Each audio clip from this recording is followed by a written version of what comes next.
आज हामी BBS first year को एकाउंट सब्जेक्ट अंतर्गत को एक चैप्टर बेसिक फाइनेंशियल स्टेटमेंट बाट मोडल क्वेश्चन सेट बी को क्वेश्चन नंबर 18 में सोधिएको क्वेश्चन को सोल्युसन चाहिँ आज हामी हेर्छौं।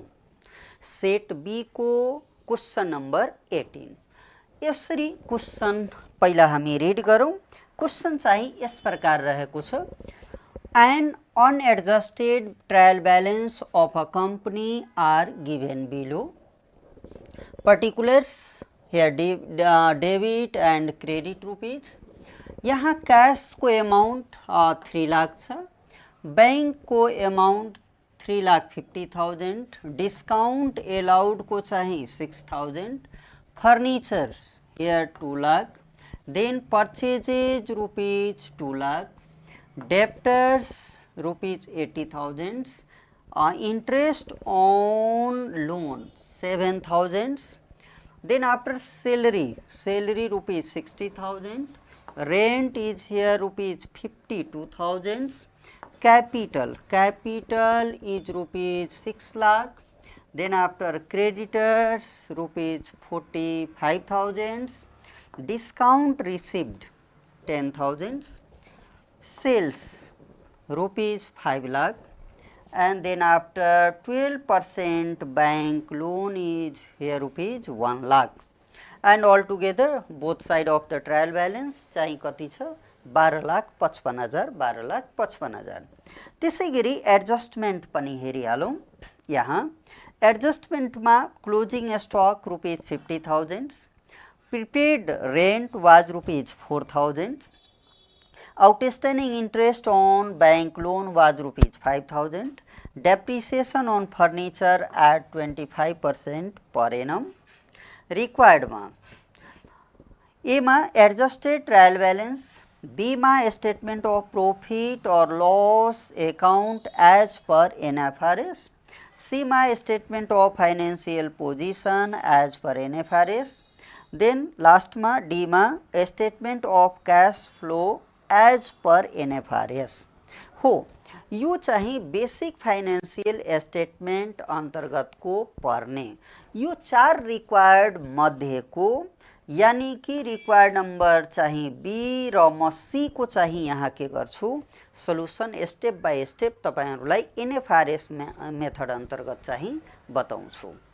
अर्थात यो जुन मोडल क्वेश्चन सेट बी को 18 नंबर क्वेश्चन हो त्यसमा 4 वटा रिक्वायरमेंट मध्ये को यहाँ बी स्टेटमेंट अफ प्रॉफिट और loss account as per NFRS र स्टेटमेंट अफ फाइनेंशियल पोजिशन जसलाई हामी बैलेंस शीट पनि भन्छौं एज पर NFRS अंतर्गत म चाहिँ के गरिरहेको छु सोल्युसन गरेर बताउने म प्रयास चाहिँ गरिरहेको छु।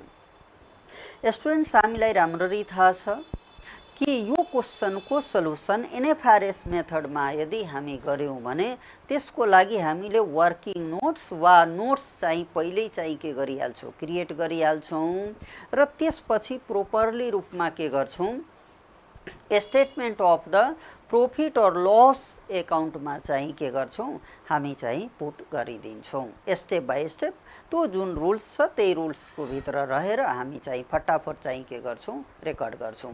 त पहिला म स्टेटमेन्ट अफ प्रॉफिट और लॉस चाहिँ बताइरहेको छु जो चाहिँ रिक्वायर्ड नंबर बी रहेको छ। यो कम्प्लिट गरिसकेपछि म फेरि चाहिँ के गर्दिन्छु फाइनेंशियल पोजिशन अर्थात चाहिँ सी नंबर को चाहिँ सोल्युसन म बताउँछु। अब यो चाहिँ एडजस्टमेन्ट मा दिएको इन्फर्मेसनहरु यस प्रकार रहेको छ र त्यसैगरी चाहिँ हाम्रो ट्रायल ब्यालेन्स मा दिएका इन्फर्मेसनहरु चाहिँ यस प्रकार रहेको छ। यसैलाई अब कन्सिडर गरेर म इन्कम स्टेटमेन्ट अर्थात statement of profit and loss चाहिँ म चाहिँ के गरिरहेको छु बताउन गइरहेको छु स्टेटमेन्ट अफ प्रॉफिट और लॉस। यसको लागि हामीलाई वर्किङ नोट्स वा नोट्स चाहिँ प्रिपरेसन गर्नुपर्ने हुन्छ। त म चाहिँ पहिल्यै के गर्दिरहेको छु वर्किङ नोट्स वा नोट्स चाहिँ क्रिएट गरिरहेको छु स्टेप बाय स्टेप। ल अब जाउँ सोल्युसन तिर।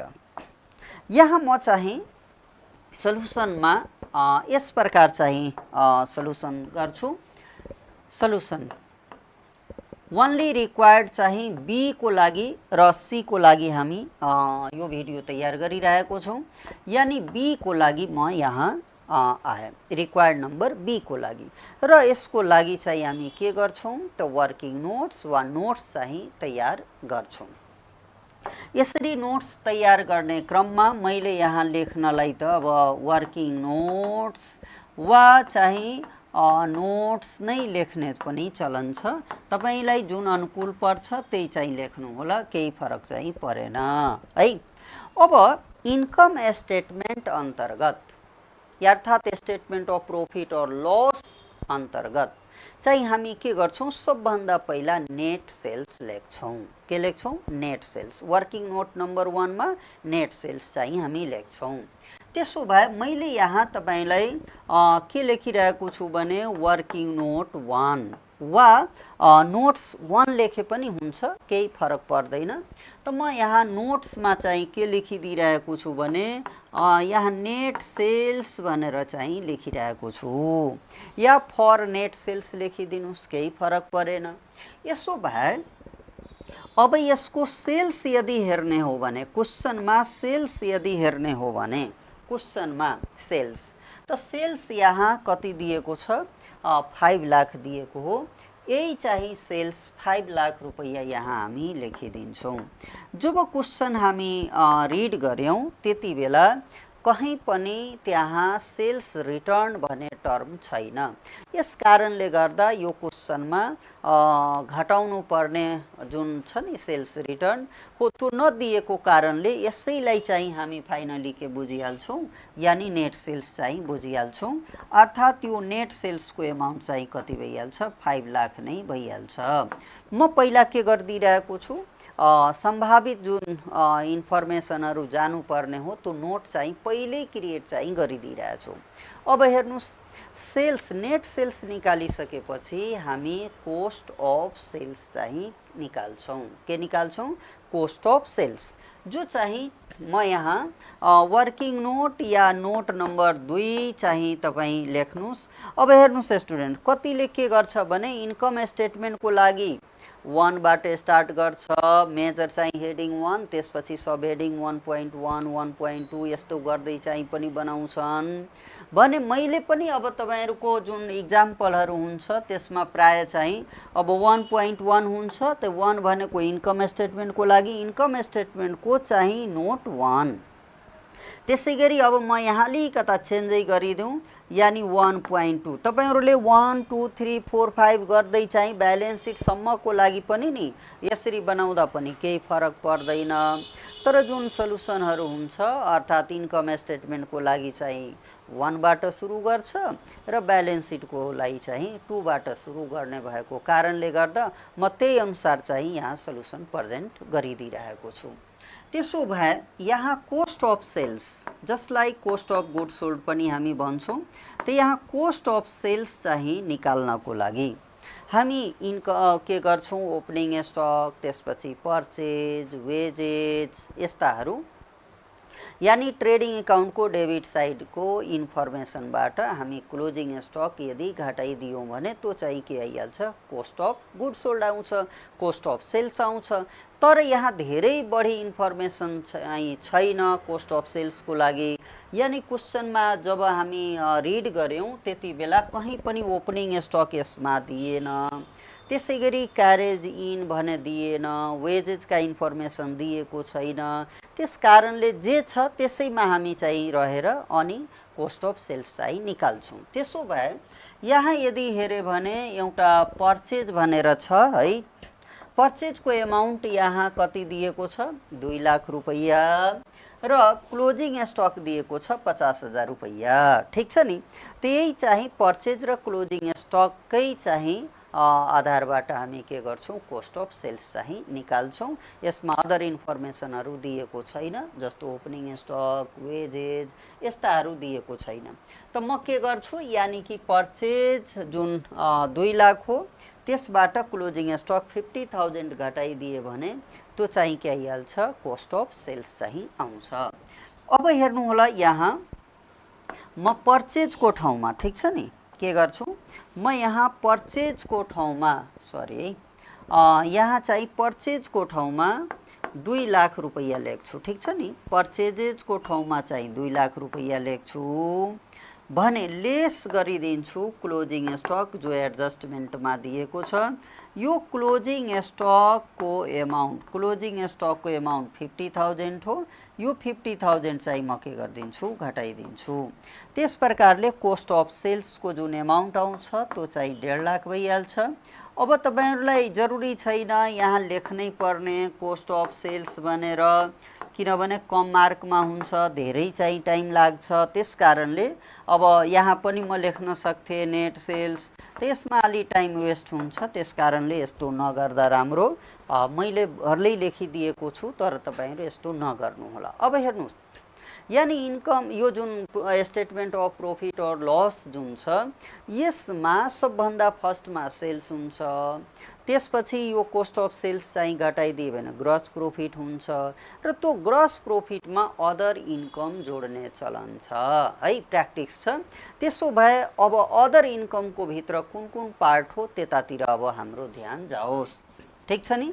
त म यहाँ के गरिरहेको छु भने वर्किङ नोट या नोट नम्बर 1.3 म लेखे। 1.3 यहाँ लेखिरहेको छु अदर इन्कम। अदर इन्कम, अब यो अदर इन्कममा जो इन्कमका इन्फर्मेसनहरु छ त्यो चाहिँ हामी लेख्छौं र यसरी क्वेशन पुरै रिड गर्दाखेरि अदर इन्कमको भित्र पर्ने जो इन्फर्मेसन हो मैले चाहिँ यहाँ हेरिरहेको छु, यानी डिस्काउन्ट रिसिभ्ड। यो डिस्काउन्ट रिसिभ्ड कति छ, 10,000 रुपैयाँ।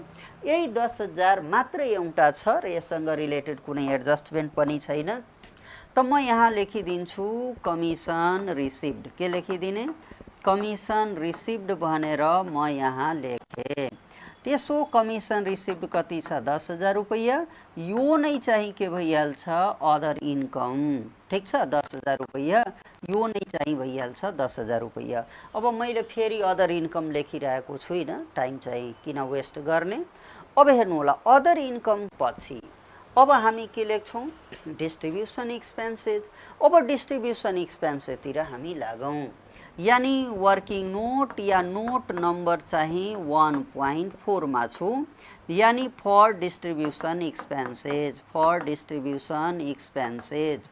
अब हेर्नुस् होला, यो डिस्ट्रिब्युसन एक्सपेन्सेसमा एडभर्टिजमेन्ट पर्छ, सेल्स कमिसनका कुराहरू पर्छन्, तर यो कुरो चाहिँ दिएको छैन, क्वेशनमा दिएको छैन। अब हेर्नु होला, यहाँ यसरी हेर्दाखेरि यसमा सेल्स रिलेटेड कुनै पनि इन्फर्मेसन भनौं न के रे डिस्ट्रिब्युसन एक्सपेन्सेससँग रिलेटेड, सेलिङ एक्सपेन्सेससँग रिलेटेड कुनै भनौं न इन्फर्मेसन दिएको छैन। तर एउटा डाउट छ, त्यो के, यहाँ यदि हेर्नुहुन्छ भने कहाँ गयो डिस्काउन्ट एलाउड। यो डिस्काउन्ट एलाउडलाई धेरै ठाउँहरुमा चाहिँ यसलाई के गर्छ, डिस्ट्रिब्युसन कोस्टकै रूपमा चाहिँ लेख्छन्, ठीक छ। तर चाहिँ यसलाई अदर चाहिँ एक्सपेन्सेसमा लेख्ने चलन चाहिँ रहेको छ, प्र्याक्टिस चाहिँ रहेको छ। जस्तो हुन्छ नि सन्ड्री एक्सपेन्सेसहरु है, मिसलेनियस एक्सपेन्सेसहरु। यसैगरी अब यसलाई पनि के गर्छौं, डिस्काउन्ट एलाउडलाई पनि हामी अदर चाहिँ एक्सपेन्सेस अन्तर्गत राख्छौं। अब कति किताबले यो डिस्काउन्ट एलाउडलाई चाहिँ डिस्ट्रिब्युसनमा पनि राखेर चाहिँ बनाउँछन्, ठीक छ। अब त्यो फङ्सनल बेसिसको आधारमा ठीक छ, केही फरक पर्दैन। तपाईहरुलाई पनि अब त्यस्तो मानौ न ध्यान भएन भने त्यो अवस्थामा डिस्ट्रिब्युसनमा अब गइहाल्यो भने एकैचोटी पुरैको पुरै चाहिँ भनौं न ब्लन्डरै मिस्टेक चाहिँ हुँदैन। तर सक्दो चाहिँ प्रयास के गर्नु होला, डिस्काउन्ट एलाउडलाई चाहिँ अदर एक्सपेन्सेसको भित्र राख्ने, यानी डिस्ट्रिब्युसन एक्सपेन्सेस भित्र चाहिँ अब त्यही प्याकिङ एक्सपेन्सेस, एडभर्टिजमेन्टहरु, सेल्स कमिसनका कुराहरू आउँछ, डेप्रिसिएसन अन डेलिभरी भ्यान इटिसी का कुराहरू चाहिँ त्यहाँ आउँछन्। त्यस कारणले गर्दा यहाँ डिस्ट्रिब्युसन एक्सपेन्सेसको ठाउँमा म चाहिँ के गरिरहेको छु, नील लेखिरहेको छु, ठीक छ नि। यानी डिस्ट्रिब्युसन एक्सपेन्सेसको ठाउँमा चाहिँ म यहाँ नील नै लेखिदिए, केही फरक परेन। तपाईहरुले डिस्काउन्ट एलाउडलाई चाहिँ के गर्नु होला, अदर चाहिँ एक्सपेन्सेसमा राख्नु होला। यहाँ डिस्काउन्ट रिसिभ्डलाई चाहिँ हामी अदर इन्कममा राखेको छौं। अब छ फेरि डिस्ट्रिब्युसन एक्सपेन्सेस पछि हामी चाहिँ लेस गर्छौँ एडमिनिस्ट्रेटिभ एक्सपेन्सेस, ठिक छ नि। त्यसो भए अब यहाँ वर्किङ नोट 1.5 मा यहाँ के अरे एडमिनिस्ट्रेटिभ एक्सपेन्सेस लेखिरहेको छु, ठिक छ नि। एडमिनिस्ट्रेटिभ एक्सपेन्सेस चाहिँ म लेखेँ एकैछिन है। एडमिनिस्ट्रेटिभ एक्सपेन्सेस भनेर म यहाँ के गरेँ लेखेँ। अब यस अन्तर्गत कुन कुन पर्छ उतातिर हामी जाउँ। यस अन्तर्गत हामी पहिला क्वेसन हेर्छौँ र त्यो अनुसारले डिसाइड गरिहाल्छौँ। जस्तो तपाईँहरूलाई थाहा छ अफिस अपरेटिङ एक्सपेन्सेसहरू यसमा आउँछ। अब यस अन्तर्गत पर्ने जो इन्फर्मेसनहरू छ त्यो चाहिँ यहाँ छ, हेर्नुहोस्। एउटा सेलेरी छ है, त्यसै गरी रेन्ट छ र यिनीहरूको सायद यो मध्ये रेन्टमा एडजस्टमेन्ट पनि छ। हेर्नुहोस् त, प्रिपेड रेन्ट भनेर 4000 छ नि, त रेन्टबाट घटिहाल्छ, त्यो त थाहा छ तपाईँहरूलाई।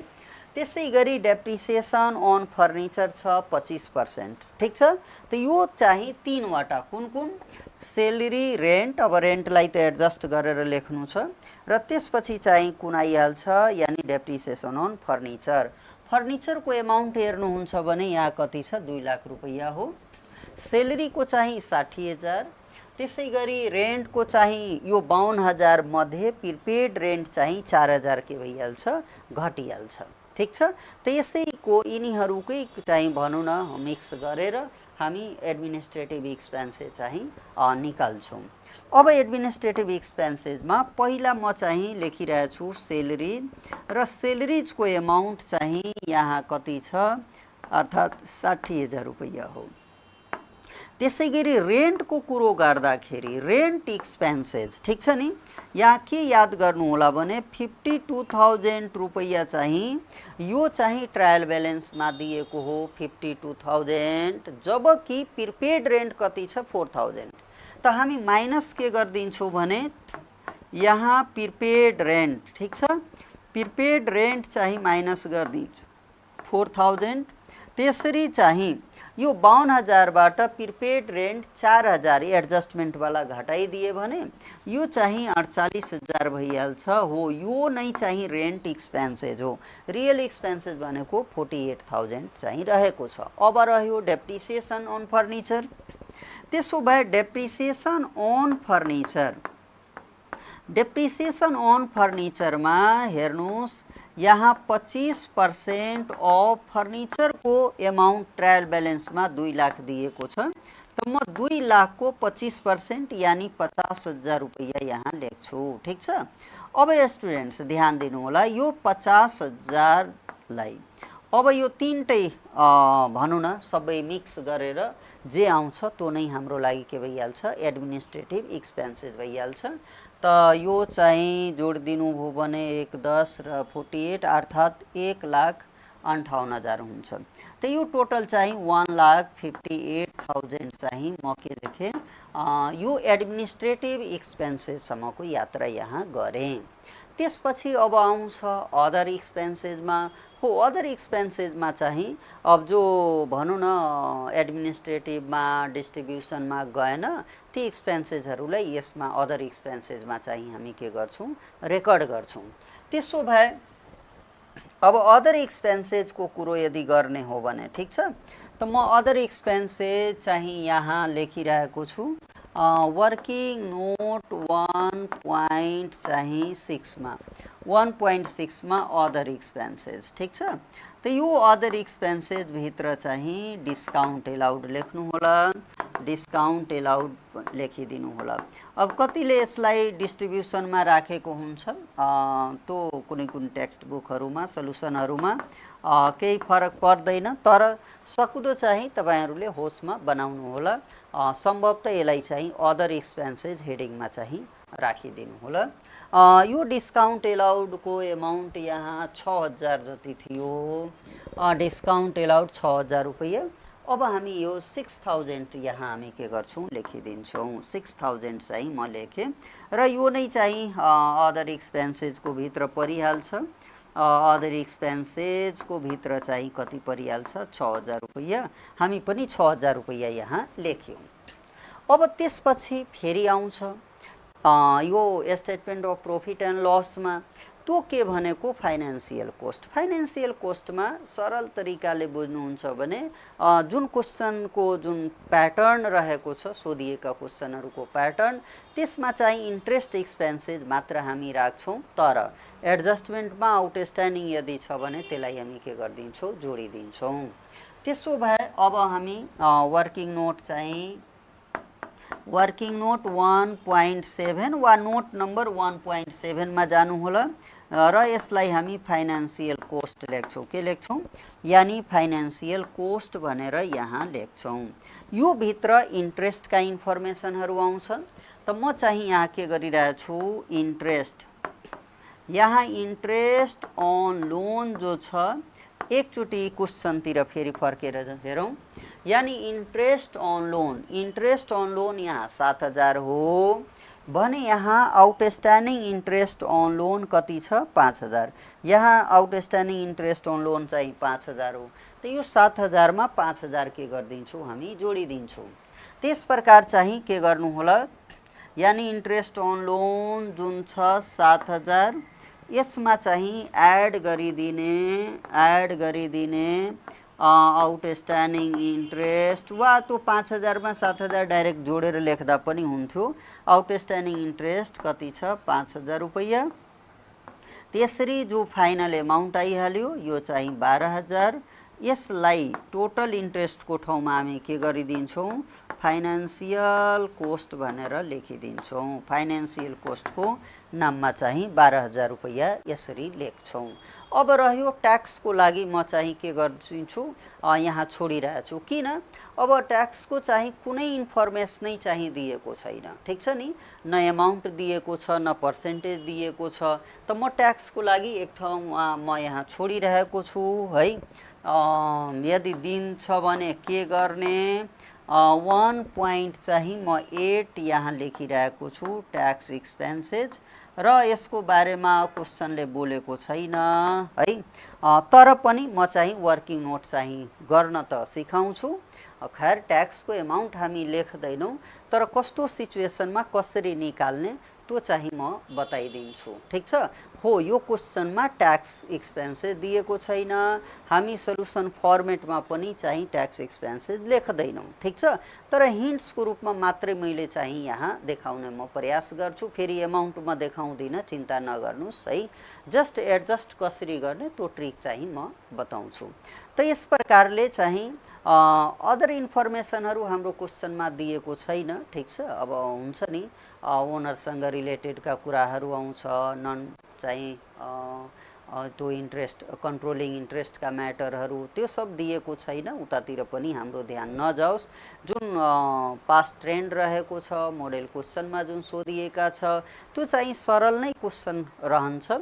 हो यसैमा रहेर अब हामी वर्किङ नोट त तयार गरिसक्यौं। कसको लागि? स्टेटमेन्ट अफ प्रॉफिट और लस को लागि।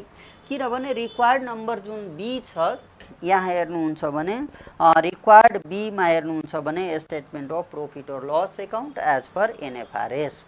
त म चाहिँ यही फर्मेट चाहिँ अब के गरिरहेछु बनाएर चाहिँ सल्युसन गरिरहेछु। र हेर्नु होला हामीलाई चाहिने उसको के रे स्टेटमेन्ट अफ प्रॉफिट और लस अकाउन्टसँग रिलेटेड जति पनि डेटा चाहिन्छ त्यो सबै हामी यहाँ कलेक्ट गरेर राखिसकेको छौं। यो सबै कलेक्ट गरेर राखेको छौं। अब चाहिँ हामी सल्युसन चाहिँ तर्फ गइरहेको छौं, ठीक छ। अब हेर्नु होला यहाँ 9 म लेखिरहेको छु, ठीक छ। स्टेटमेन्ट अफ प्रॉफिट और loss account as per NFRS, ठीक छ। यस अन्तर्गत चाहिँ म बताइरहेको छु एज पर एनएफआरएस, ठीक छ। अब हेर्नु होला फर्मेट त खैर तपाईहरुलाई क्रिएट गर्न आइहाल्छ है। फर्मेट म चाहिँ यस प्रकार चाहिँ के गरिरहेको छु लेखिरहेको छु है।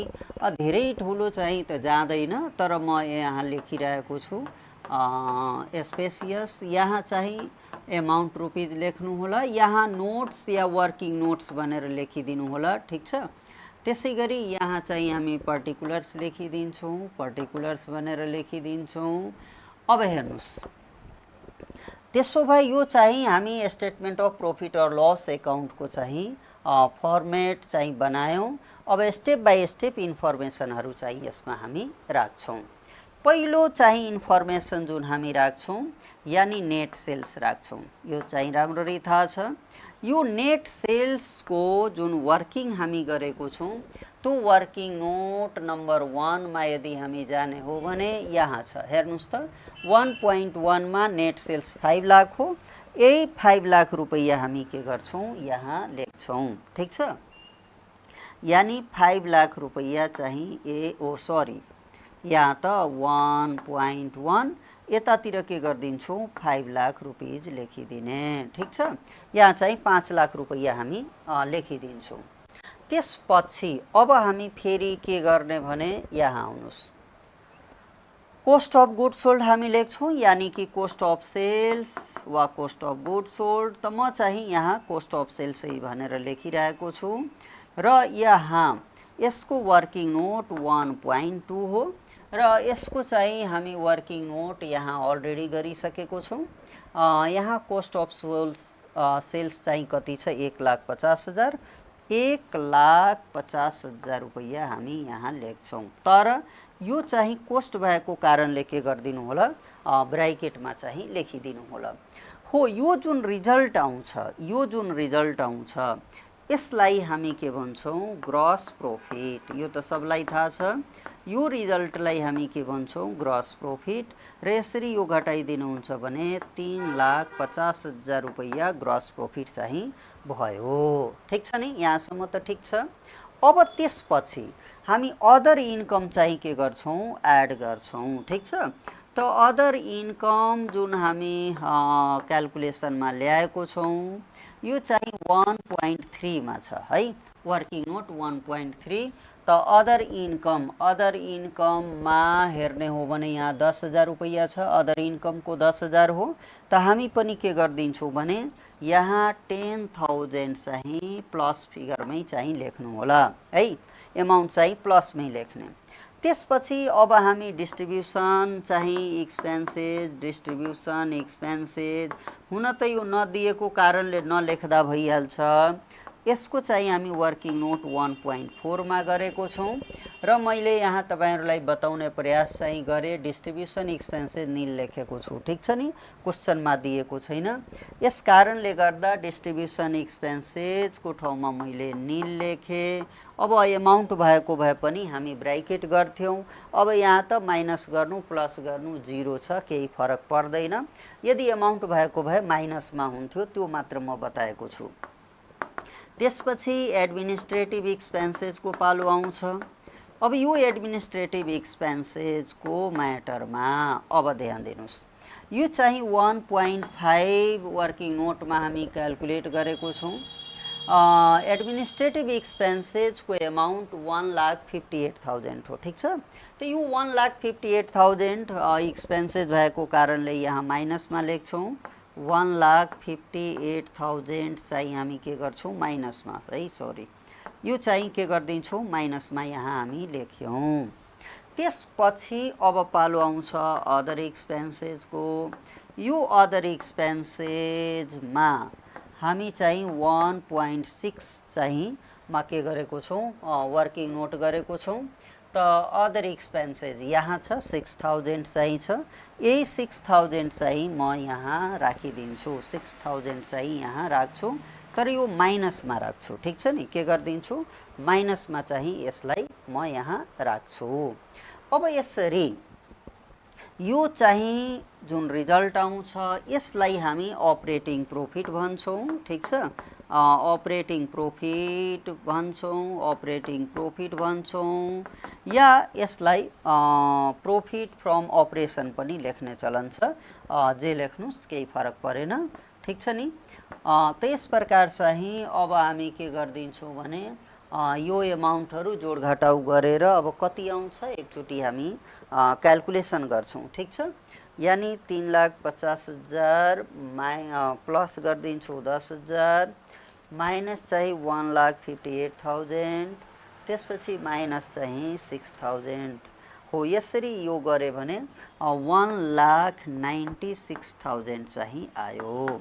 त्यस प्रकार चाहिँ हामी के गरिहाल्यौँ, प्रॉफिट अपरेटिङ प्रॉफिट चाहिँ निकाल्यौँ या प्रॉफिट फ्रम अपरेसन चाहिँ निकाल्यौँ। त्यसपछि हामीलाई राम्ररी थाहा छ यानी कि फाइनेन्शियल कोस्ट हुन्छ। त यो फाइनेन्शियल कोस्टमा टोटल इन्ट्रेस्ट एक्सपेन्सेस, त फाइनेन्शियल कोस्टको लागि हामी वर्किङ नोट गरेको छौँ कहिले 1.7 मा है। त 1.7 मा वर्किङ नोट गर्दाखेरि हामी 12,000 रुपैयाँ निकालेको छौँ।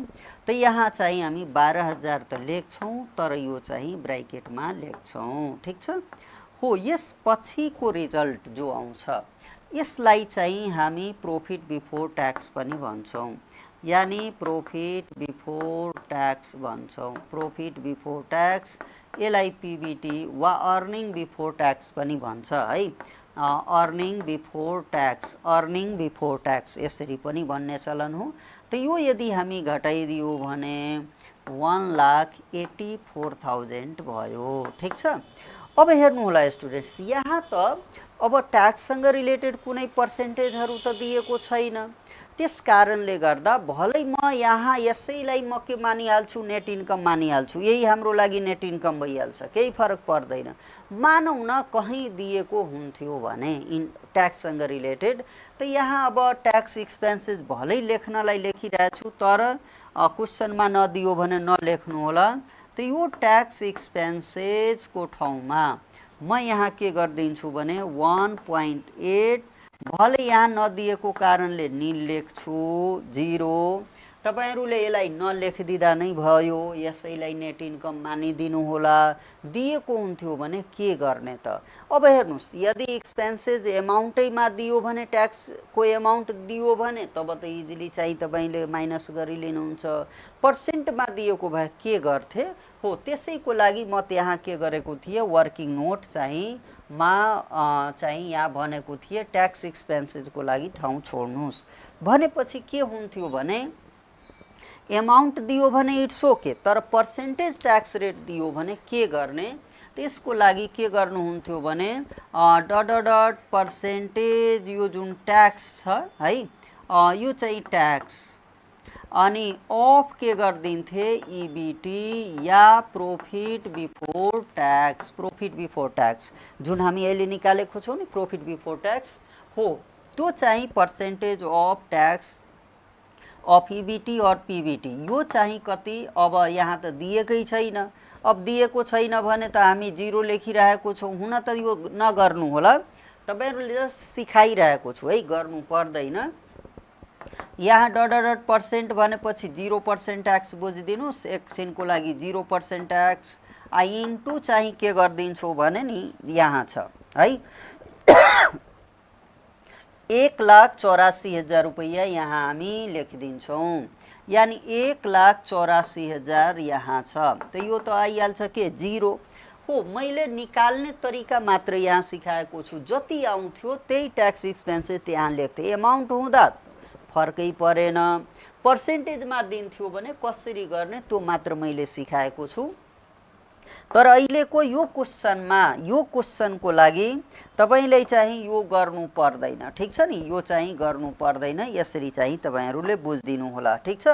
यो चाहिँ गर्नु पर्दैन, म जस्ट चाहिँ डेमो सिकाइदिएको छु, यदि दियो भने कसरी गर्ने त्यो मात्रै हो है।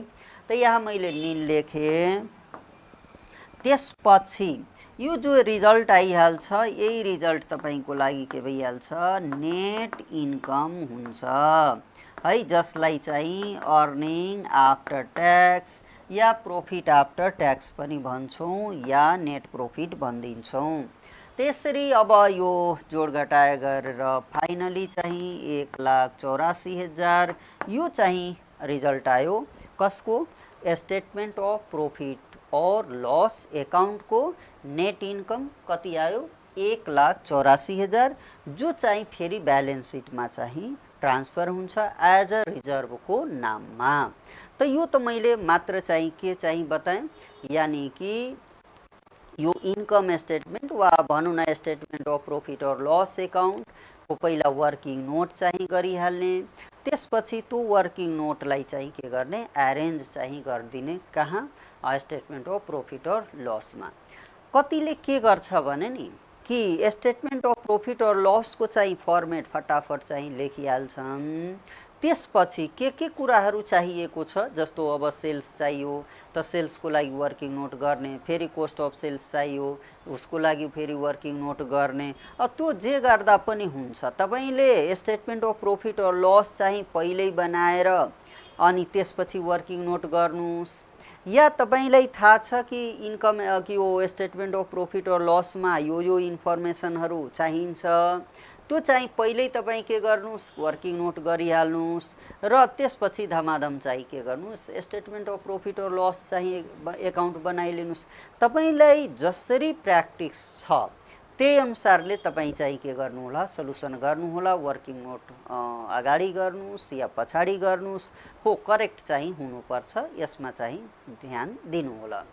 अब चाहिँ म ब्यालेन्स सिटतिरको जाँदैछु, जहाँ स्टेटमेन्ट अफ फाइनेन्सियल पोजिसन भनेको छ यहाँ सी नम्बरमा। त्यो statement of financial position as per NFRS भनेकै यो ब्यालेन्स सिट हो, ठिक छ नि।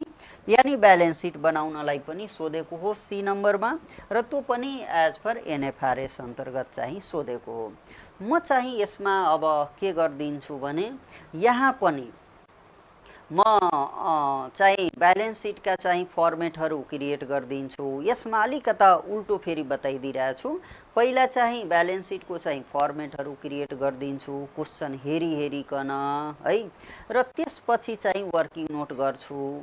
त्यो पनि एउटा मोडेल भइहाल्छ। वा यसरी पनि हामी गर्न सक्छौँ कि पहिला चाहिँ वर्किङ नोट चाहिँ ब्यालेन्स सिटको चाहिँ गरिहाल्ने, त्यसपछि चाहिँ के गर्ने, ब्यालेन्स सिटमा जस्ट एरेन्ज गरिदिने, त्यस्तै पनि हुन्छ। त म यस्तो गर्नुस्, यो क्वेसनमा पहिल्यै म वर्किङ नोट चाहिँ गाइड गरिदिइरहेछु र त्यसपछि चाहिँ भनौँ न स्टेटमेन्ट अफ फाइनेन्सियल पोजिसन बताइदिइरहेछु। अर्को भिडियोमा चाहिँ पहिला चाहिँ इन्कम स्टेटमेन्ट अर्थात् स्टेटमेन्ट अफ प्रॉफिट और लस, त्यसपछि चाहिँ वर्किङ नोट, त्यसै गरी ब्यालेन्स सिट चाहिँ म पहिला चाहिँ फर्मेट क्रिएट गरिदिन्छु, त्यसपछि चाहिँ वर्किङ नोट गरिदिन्छु। यसमा म पहिल्यै चाहिँ के गरिदिइरहेको छु, वर्किङ नोट चाहिँ क्रिएट गरिरहेको छु। तर त्यो वर्किङ नोट लेख्दा पनि हामीले क्वेसनको नेचर चाहिँ हेरिलिनुपर्छ। यानी ब्यालेन्स सिटमा हुने जो इन्फर्मेसनहरू हो त्यसमध्येका कुन कुन इन्फर्मेसन चाहिँ क्वेसनमा दिएको छ, पुनः ध्यान दिनुहोला, पुरै क्वेसन रिड गरिहाल्ने। त्यसपछि ब्यालेन्स सिटमा लेखिने जो इन्फर्मेसनहरू छ त्योसँग रिलेटेड इन्फर्मेसन कहाँ कति एमाउन्ट कसरी चाहिँ क्वेसनमा दिएको छ त्यो पहिला आइडेन्टिफाई गर्ने, अनि मात्रै वर्किङ नोट चाहिँ गर्नुहोला है। किनभने ब्यालेन्स सिटमा त धेरै इन्फर्मेसनहरू हुन्छ नि, सबै इन्फर्मेसनसँग रिलेटेड त दिएको हुँदैन डेटाहरू। त्यस कारणले गर्दा हामीले अलिकता चलाकीपूर्ण चाहिँ तरिकाले ठम्याउनु पर्ने हुन्छ, आइडेन्टिफाई गर्नुपर्ने हुन्छ। त म चाहिँ यो ब्यालेन्स सिटमा जाने जो इन्फर्मेसनहरू छ त्यसको लागि म चाहिँ के गरिरहेछु, वर्किङ नोट गरिरहेछु। पहिला म हेर्छु, जस्तो तपाईहरुलाई थाहा छ स्टेटमेन्ट अफ फाइनेन्सियल पोजिसनमा एसेट साइडबाट सुरुवात जब हामी गर्छौं त्यहाँ नन करेन्ट एसेट्स भनेर पहिलो हेडिङ आउँछ। हेर्नुस्, नन करेन्ट एसेट्सलाई सरल भाषामा तपाईहरुले के बुझ्दिनुस् भनेको फिक्स एसेट्स, सरल भाषामा त्यस्तै बुझ्दिनुस्। अब फिक्स एसेट्स का जति इन्फर्मेसनहरू छ त्यसबाट डेप्रिसिएसन हामी के गर्दिन्छौँ, घटाइदिन्छौँ र नेट एमाउन्ट हामी लेख्छौँ। तर त्यसमा पनि त छ, यानी कि नन करेन्ट एसेट्स भित्र पनि त आउँछ प्रोपर्टी प्लान्ट इक्विपमेन्टका कुरा आउँछ, इन्भेस्टमेन्ट यानी लङ टर्म इन्भेस्टमेन्टका कुराहरू पनि आउँछ, बायोलोजिकल भनौँ न एसेट्सका कुराहरू पनि आउँछन्। यस्ता थुप्रै चाहिँ इन्फर्मेसनहरू त्यहाँ हुन्छन्। तर त्यो इन्फर्मेसन इन्टेन्जिबल एसेट्सका कुरा आउँछ, डिफर्ड ट्याक्सका कुराहरू आउँछन्। तर के छ भने सबै इन्फर्मेसन चाहिँ दिएको हुँदैन। त म चाहिँ क्वेसन चाहिँ रिड गर्छु, अर्थात् त्यो नन करेन्ट एसेट्स अन्तर्गत पर्ने जो हेडिङहरू छ त्यसमा कुन कुन चाहिँ इन्फर्मेसन त्यससँग रिलेटेड यहाँ क्वेसनमा दिएको छ त्यसलाई म आइडेन्टिफाई गरेर अनि चाहिँ के गर्छु वर्किङ नोट चाहिँ यहाँ तयार गर्छु। जस्तो म यहाँ क्वेसन यहाँ राखेँ, यो क्वेसनमा यदि हेर्नुहुन्छ भने एसेट्स तर्फको लागि है, एसेट्स तर्फको लागि त्यसमा पनि नन करेन्ट एसेट्स एक प्रकारले फिक्स एसेट्स ल। त नन करेन्ट एसेट्ससँग रिलेटेड यदि इन्फर्मेसन यदि हेरे भने क्वेसनमा त यस प्रकार चाहिँ क्वेसनमा छ। जस्तो यो फर्निचर हेर्नुहुन्छ भने यो नन करेन्ट एसेट्ससँग रिलेटेड भयो, ठिक छ नि। यानी नन करेन्ट एसेट्ससँग रिलेटेड भयो, कति छ 2 लाख रुपैयाँ भने त्यससँग रिलेटेड डेप्रिसिएसन पनि यहाँ दिएको छ कति 25% हो।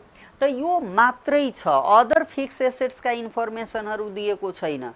यानी फर्निचर र लेस डेप्रिसिएसन गरिदिनुहुन्छ हो, त्यसलाई चाहिँ हामी के भन्छौँ यानी property plant and equipment asset side अन्तर्गतको कुरो मैले गरिरहेको छु। नन चाहिँ करेन्ट एसेट्स अन्तर्गतको प्रोपर्टी प्लान्ट र इक्विपमेन्ट अन्तर्गत पर्ने फर्निचर मात्रै एउटा दिएको हो र त्योसँग रिलेटेड डेप्रिसिएसन। त्यसो भए म अब कसरी वर्किङ नोट गरिरहेको छु त ध्यान दिनु होला। मैले तपाईहरुलाई सम्झनको लागि चाहिँ यहाँ के लेखिरहेको छु भने for asset side of balance sheet है, तपाईलाई बुझ्नको लागि यस्तो लेख्नु पर्दैन, ठिक छ। तपाईलाई बुझाउनको लागि मात्रै मैले यस्तो बताइरहेको छु, यस्तो लेख्नु पर्दैन। त्यसो भए एसेट साइडमा त त्यो नन करेन्ट एसेट्स आउँछ, त्यो भित्रको नन करेन्ट एसेट्सको पहिलो जुन पार्ट हो जसमा प्रोपर्टी प्लान्ट र इक्विपमेन्ट आउँछ। त मैले चाहिँ यहाँ ब्यालेन्स सिटको लागि वर्किङ नोट जुन स्टार्ट गर्छु 2.1 बाट सुरु गर्छु, ठिक छ नि। 2.1 बाट त्यो 2.1 मा के लेख्छौँ यानी प्रोपर्टी प्लान्ट एन्ड चाहिँ के इक्विपमेन्ट ठिक छ। त्यस अन्तर्गत अब कुन कुन इन्फर्मेसनहरू पर्छ त यो क्वेसनमा मात्रै चाहिँ के दिएको छ भने यानी कि यो क्वेसनमा फर्निचर हो र फर्निचरको एमाउन्ट चाहिँ 2 लाख रुपैयाँ छ, ठिक छ नि 2 लाख। लेस म के गरिदिन्छु डेप्रिसिएसन, यो 25% एडजस्टमेन्टमा दिएको छ त 25% of 2 lakh and it becomes the how much 50,000।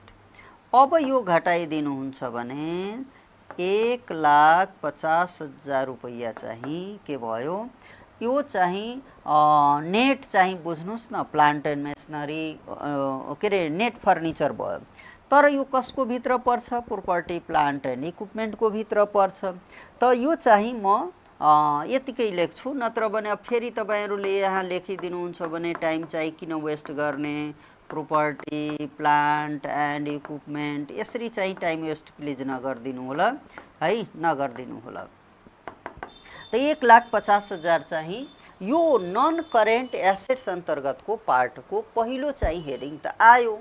अब यहाँ क्वेसन आउँछ कि सर यसमा चाहिँ इन्टेन्जिबल एसेट्स इन्भेस्टमेन्टका कुरा बायोलोजिकल एसेट्सका कुरा दिएको छैन। भलै म तपाईलाई यहाँ लेख्नलाई लेखिदिइरहेको छु, ठिक छ नि, यहाँ जस्ट नोट लेखिदिइरहेको छु।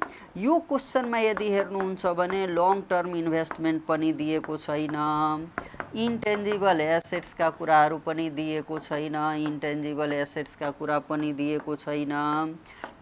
त्यसै गरी बायोलोजिकल एसेट्स भनेको लङ टर्मवाला है, यो बायोलोजिकल चाहिँ एकैछिन, यो बायोलोजिकल एसेट्सहरू पनि दिएको छैन। त्यस कारणले यिनीहरूको लागि तपाईहरुले वर्किङ नोट नगर्नु होला, टाइम किन वेस्ट गर्ने, यिनीहरूको लागि वर्किङ नोट नगर्नु होला। भलै यो नन करेन्ट एसेट्स अन्तर्गतका इन्फर्मेसनहरू छ यानी कि सब हेडिङहरू छ, तर योसँग रिलेटेड डेटा नदिएको कारणले यसको पछाडि चाहिँ तपाईहरु नपर्नु होला हो। अर्थात् नन करेन्ट एसेट्स अन्तर्गतको एक पार्ट चाहिँ मात्रै दिएको छ प्रोपर्टी प्लान्ट एन्ड इक्विपमेन्टसँग रिलेटेड, म चाहिँ यहाँ लेखेँ। अब फेरि आउँछ कि जम्प गर्नुस् करेन्ट एसेट्सतिर। करेन्ट एसेट्स अन्तर्गत है क्यास एन्ड क्यास इक्विभ्यालेन्ट चाहिँ हामीले निकाल्नु पर्ने हुन्छ। त्यसो भए क्वेसनमा क्यास र क्यास इक्विभ्यालेन्टमा प्राय क्यास र त्यसपछि ब्याङ्क ब्यालेन्स वा 90 डेजभन्दा तलका चाहिँ मार्केटेबल सेक्युरिटी टी बिल्सहरू यदि छ भने अब प्राय तपाईँहरूमा दिँदैन, प्राय चाहिँ क्यास र ब्याङ्क मात्रै दिएको हुन्छ।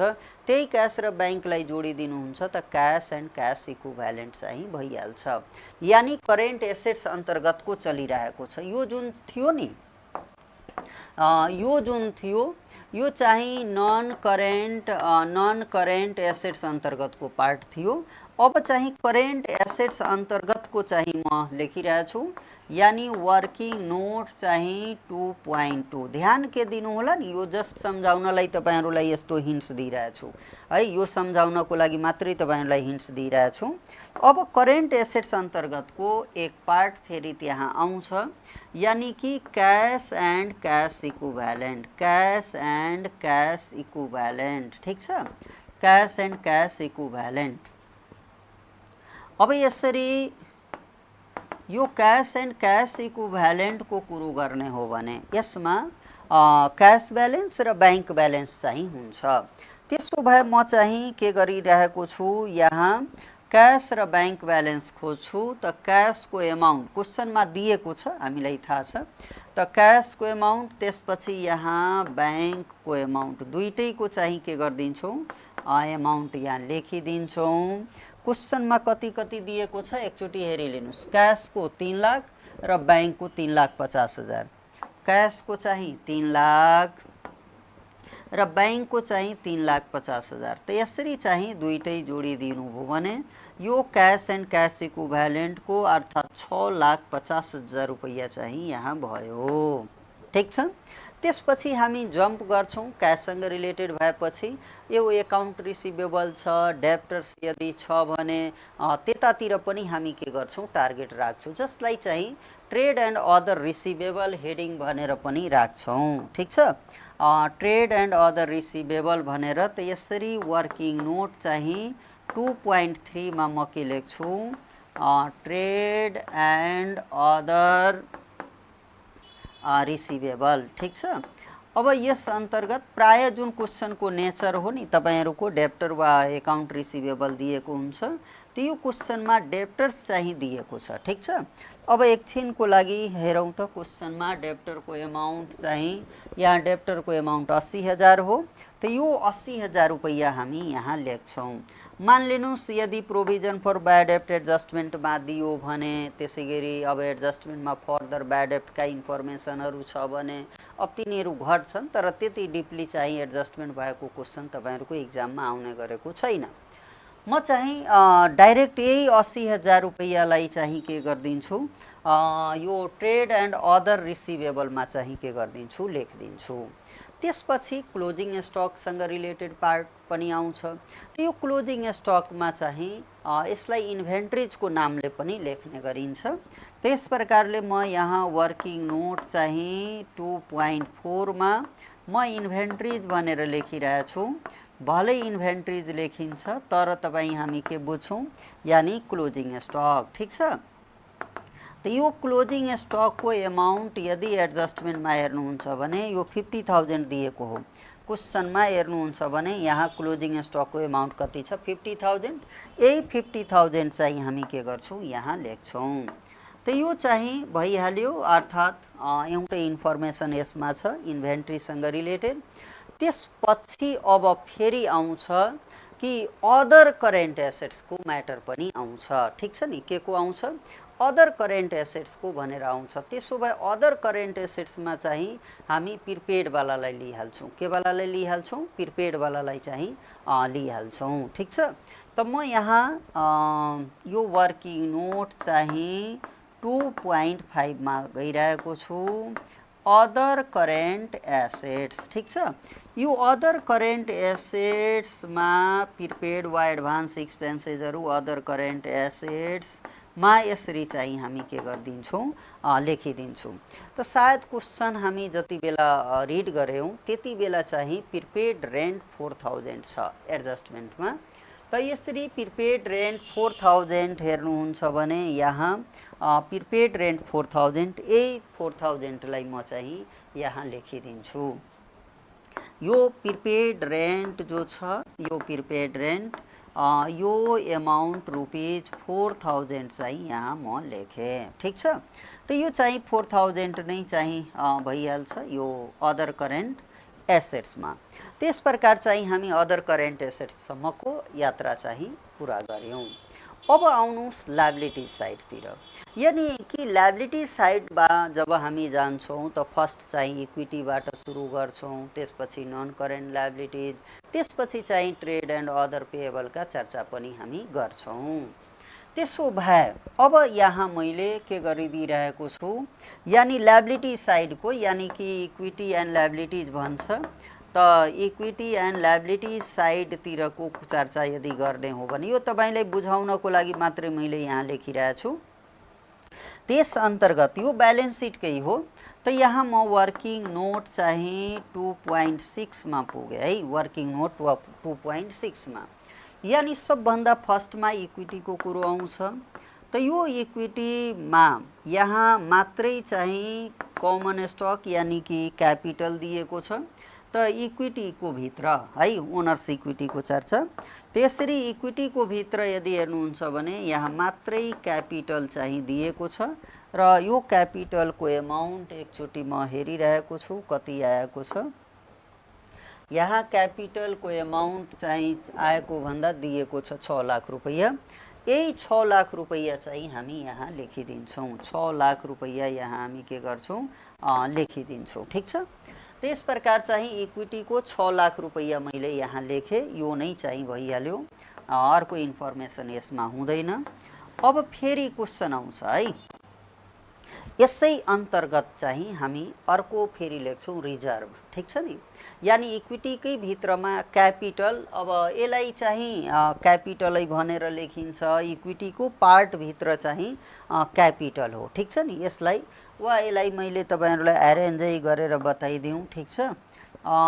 यसलाई चाहिँ डाइरेक्टै क्यापिटल राख्नुस्, के अरे यहाँ क्यापिटल, तर यो जुन क्यापिटल निकाल्यौँ त्यो इक्विटीको पार्ट हो है, त्यो कुरो चाहिँ ध्यान दिनु होला। यहाँ 6 लाख रुपैयाँ क्यापिटल चाहिँ लेखे। अब आउँछ यही चाहिँ इक्विटीको अर्को पार्ट चाहिँ है, इक्विटीकै चाहिँ अर्को पार्ट जसलाई वर्किङ नोट चाहिँ 2.7 मा हामी लेख्छौँ रिजर्भ। अब रिजर्भको तिर जाउँ। रिजर्भमा जो नेट इन्कम आएको हुन्छ नि statement of profit and loss, त्यो नेट इन्कम चाहिँ यहाँ लेखिदिनु होला। यस अन्तर्गत हाम्रो नेट इन्कम यहाँ आएको छ है। इन्कम स्टेटमेन्ट हामी पहिला बनाएको छौँ। नेट इन्कम 1,84,000 आएको, ठिक छ। त्यही 1,84,000 रुपैयाँ हामी यहाँ लेख्छौँ। 1,84,000 रुपैयाँ हामी यहाँ के गर्छौँ, लेखिदिन्छौँ। त यो नै भइहाल्छ रिजर्भभित्र पर्ने इन्फर्मेसन। त्यसपछि अब लायबिलिटिज। अब लायबिलिटिजमा पनि अब फेरि आउँछ नन करेन्ट लायबिलिटिजको पार्ट आउँछ। त मैले यहाँ तपाईलाई लायबिलिटिजतिरको है, यो इक्विटीको दुईटा पार्ट थियो, त म फेरि लायबिलिटीतिरकोमा आएँ।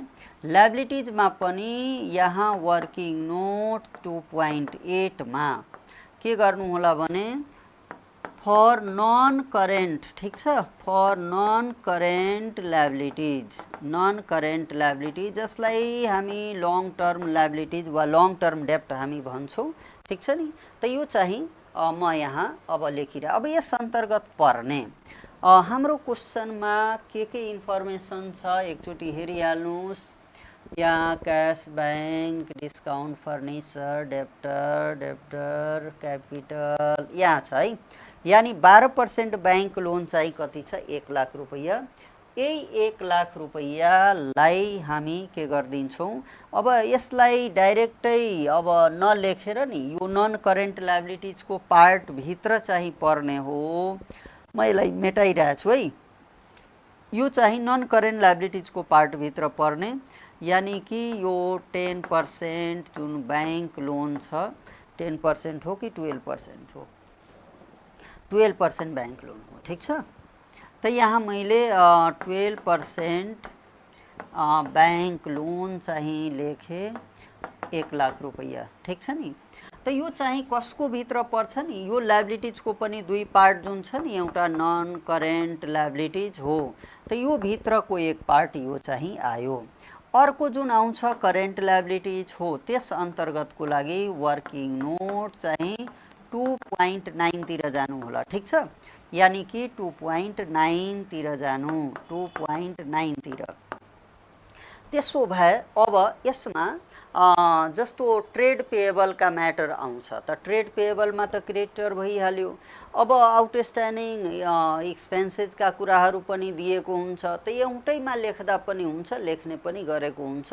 त्यसकारण trade and other payable heading राखेर होलसेल रेटमा चाहिँ हामी गर्न सक्छौँ। यानी कि ट्रेड एन्ड अदर पेएबल, ठिक छ। अब यहाँ ट्रेड क्रेडिटरहरू हुन सक्छ, ट्रेड चाहिँ एकाउन्ट पेएबल। अब हेर्नुस्, त यहाँ क्रेडिटरको एमाउन्ट लेख्ने, क्रेडिटर्सको एमाउन्ट। क्वेसन एकचोटि मलाई फेरि रिड गर्न दिनुस्। यहाँ क्रेडिटरको एमाउन्ट दिएको छ 45,000 र आउटस्ट्यान्डिङ इन्ट्रेस्टको एमाउन्ट कति छ 5,000। यो दुईटैलाई एकै ठाउँमा जोडिदिने, ठिक छ। त्यसो भए क्रेडिटरको 45,000 र यहाँ आउटस्ट्यान्डिङ इन्ट्रेस्ट जो छ 5,000 रुपैयाँ लायबिलिटिज, यो चाहिँ 5,000, यो एडजस्टमेन्टवाला पनि हामी के गरिदिन्छौँ, एड गरिदिन्छौँ, ठिक छ। त्यसो भए यो जुन टोटल आइहाल्छ यो 50,000 चाहिँ आयो। त्यस प्रकार चाहिँ हामी के गर्यौँ, ब्यालेन्स सिटको एसेट साइड, लायबिलिटी साइडका सबै इन्फर्मेसनहरूको वर्किङ नोट तयार गर्यौँ। अब हामी सल्युसन गर्छौँ, यानी स्टेटमेन्ट अफ फाइनेन्सियल पोजिसन चाहिँ फर्मेट बनाएर त्यसपछि चाहिँ सल्युसन चाहिँ हामी गर्छौँ। त म चाहिँ यहाँ लेखिरहेको छु, सी नम्बरको लागि हो, यो चाहिँ सी नम्बरको लागि हो। यानी statement of financial position as per NFRS, ठिक छ। अब यो त अलिकता लामै जान्छन्, थाहै छ होला। यतातिर मैले एमाउन्ट राखेँ, एउटै चाहिँ यसको चाहिँ कलन राखिरहेको छु, ठिक छ। र त्यसपछि चाहिँ यहाँ नोट्स लेखिदिइरहेको छु, अब यहाँ नोट्स र यतातिर चाहिँ पर्टिकुलर्स लेखिदिन्छु। यहाँ पर्टिकुलर्स, यो त राम्ररी थाहा छ। अब म के गरेँ, यसरी अब एसेट साइडबाट हामी के गर्छौँ, सुरु गर्छौँ। एसेट साइडबाट चाहिँ हामी सुरु गर्छौँ। त जस्ट हिन्ट्स मात्र दिनलाई, अब लेख्ने प्र्याक्टिस त्यस्तो छैन, तर मैले हिन्ट्स मात्र दिइरहेको छु। यानी एसेट साइडबाट चाहिँ हामी सल्युसन सुरु गर्छौँ भने, ठिक छ। सबभन्दा पहिला अब ए नम्बरमा तपाईँ के गर्नु होला, नन करेन्ट एसेट्स। अब स्टुडेन्ट्स के ध्यान दिनु होला भने, नन करेन्ट एसेट्स अन्तर्गत मात्रै चाहिँ एउटा थियो जो म स्टेप बाई स्टेप यहाँ बताइरहेको छु, यहाँ म बताउने प्रयास चाहिँ गरिरहेको छु। हेर्नु होला, यहाँ हेर्नुहोस् त, यहाँ प्रोपर्टी प्लान्ट एन्ड इक्विपमेन्ट यानी 1,50,000, अदर इन्फर्मेसन एसेट्सहरूको दिएको छैन, हामी 0 लेखेछौँ र हामी सल्युसनमा पनि लेखेर सो गर्नु पर्दैन, त्यस्तो गल्ती नगर्ने, ठिक छ। त म मात्रै चाहिँ के गरिदिन्छु, प्रोपर्टी प्लान्ट एन्ड इक्विपमेन्ट है, म यहीँ लेखिदिइरहेको छु। यानी कि प्रोपर्टी प्लान्ट एन्ड इक्विपमेन्ट, ठिक छ। इक्विपमेन्ट भनेर चाहिँ लेखेँ, प्रोपर्टी प्लान्ट एन्ड इक्विपमेन्ट। र यो चाहिँ वर्किङ नोट 2.1 मा 1,50,000 एमाउन्ट थियो, ठिक छ, 1,50,000। त यो नै चाहिँ के भइहाल्छ नि, यानी कि टोटल नन करेन्ट एसेट्स है, सर्टमा म लेखेँ। त नन करेन्ट एसेट्स भनेको 1,50,000 नै भइहाल्छ। त्यसपछि एसेट्सको दोस्रो पार्ट बीमा हामी जान्छौँ, यानी करेन्ट एसेट्स। ठिक छ, के लेख्छौँ? Current assets. अब स्टुडेन्ट्स ध्यान दिनु होला, यसमा हामी जुन वर्किङ नोट गरेको थियौँ क्यास एन्ड क्यास इक्विभ्यालेन्ट थियो, क्यास एन्ड क्यास इक्विभ्यालेन्ट थियो। यो क्यास एन्ड क्यास इक्विभ्यालेन्ट को वर्किङ नोट 2.2। अब यसको एमाउन्ट हेरिहालौँ कति छ त क्यास एन्ड क्यास इक्विभ्यालेन्ट 6,50,000 हो। हेर्नु होला, क्यास एन्ड क्यास इक्विभ्यालेन्ट 6,50,000 हो। त म यहाँ के गरिदिन्छु, 6,50,000 रुपैयाँ लेखिदिन्छु।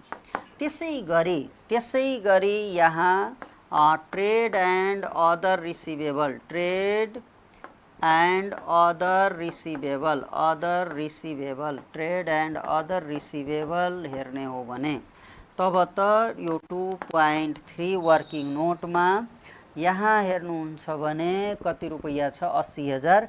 यही 80,000 हामी यहाँ लेखिदिन्छौँ, 80,000 यहाँ लेखिदिन्छौँ। त्यसपछि हामी इन्भेन्ट्रिजको चर्चा गरेको थियौँ, ठिक छ, जसमा क्लोजिङ स्टक आउँछ। त्यही इन्भेन्ट्रिजको लागि हामी वर्किङ नोट 2.4 गरेको थियौँ। एकचोटि हेरिहाल्नुहोस् है, 2.4 इन्भेन्ट्रिजको 50,000 छ र यहाँ अदर करेन्ट एसेट्समा चाहिँ 4,000 हो है, अदर करेन्ट एसेट्समा 4,000 हो। त यहाँ चाहिँ यो 50,000 मैले लेखेँ। त्यसपछि चाहिँ अदर करेन्ट एसेट्समा प्रिपेड रेन्ट थियो 2.5 र यो चाहिँ कति छ, 4,000 रुपैयाँ। त्यसरी यो जोडिदिनुहुन्छ भने ठिक छ, यो टोटल करेन्ट एसेट्स भनेर आउँछ। एकचोटि हामी जोड्छौँ टोटल करेन्ट एसेट्स कति आइरहेको छ, यानी 6,50,000 यस्तो है, 6,50,000 र 50 7,00,000, 7,80,000, 7,80,000 र 4 कति भयो, यानी 7,84,000। त यो 7,84,000 रुपैयाँ यहाँ लेख्ने। ठिक, त्यसो भए टोटल एसेट्स कति भयो त टोटल एसेट्समा हामी के गरिदिने, ए प्लस बी चाहिँ जोडिदिने, ए प्लस बी चाहिँ जोडिदिने। ठिक छ, त्यसो भए 7, अब त्यो 1.5 लाख प्लस कति छ, 7,84,000, 7,84,000।